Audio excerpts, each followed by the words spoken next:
President Hassan has called for an investigation into the killing. Many in Tanzania have little faith.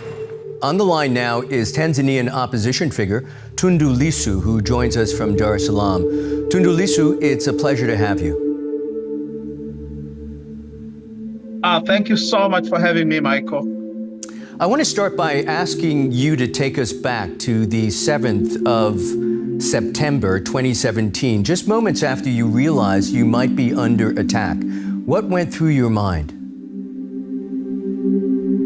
Michael, I did not even have time to think because the gunmen had been following me from Parliament to my residence.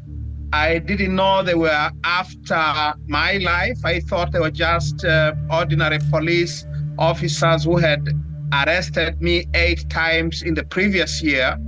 So I did not have any clue about the fact that I was about to be attacked. And when they came out of their vehicle with automatic rifles, I simply did not have time to think about what was going on.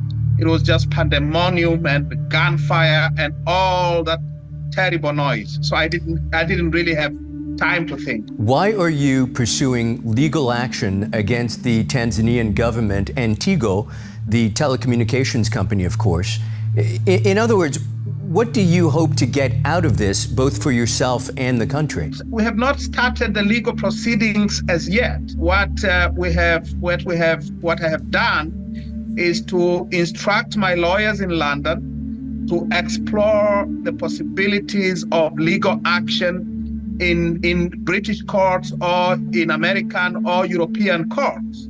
And this is based on the recent revelations in the British courts that Tigo and its parent company, Millicom, had provided the government of Tanzania with live data or location and my electronic data, which enabled the government and its gunmen to track me down from Parliament to my residence and try and kill me.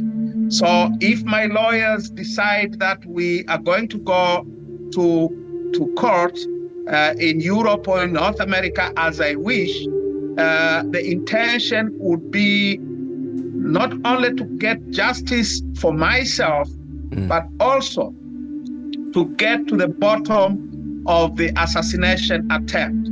We would like to know who did what, who demanded that I be tracked electronically by Millicom and its Tanzanian subsidiary, on whose instructions, who provided the information from Tigo, who got the information, who passed it on to the gunmen. We want to get to the bottom of this. And the reason is that for the past 7 years, the government of Tanzania has refused, consistently and vehemently refused to investigate the matter. And therefore, if we are to get to the bottom of it, we must get it. We will have to get it through the use of British or American courts. Why don't you believe you can get justice through that evidence in Tanzanian courts?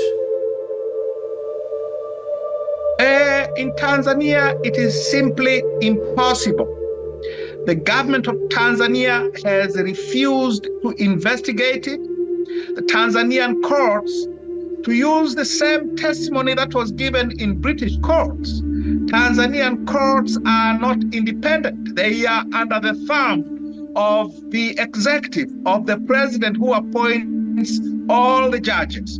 And Tanzanian courts are incapable of dealing with this matter because of that, because they lack the necessary independence to deal with a major case involving a major opposition figure like this particular case. And we are pursuing it we are going to pursue it in British or North American courts precisely because there is no other way of getting justice in the courts in Tanzania. Sir, you are well aware, of course, that under the new administration, there have been crackdowns, arrests, disappearances, and one senior member of your party was abducted, allegedly killed, and doused in acid, all in recent months. Is Tanzania a free country? Tanzania is not a free country. The late Ali Kibao was actually abducted about 300-400 meters from my residence, from where I am right now. Pulled out of the bus, which was stopped right in the middle of the highway, bundled into a car that is used by intelligence and security people in this country, and brutally tortured before being murdered and doused in acid. So a country which commits or tolerates actions of this nature cannot by any standard be described as a free country. Why do you think no one was held accountable for your 2017 assassination attempt? And do you believe your legal action might change that?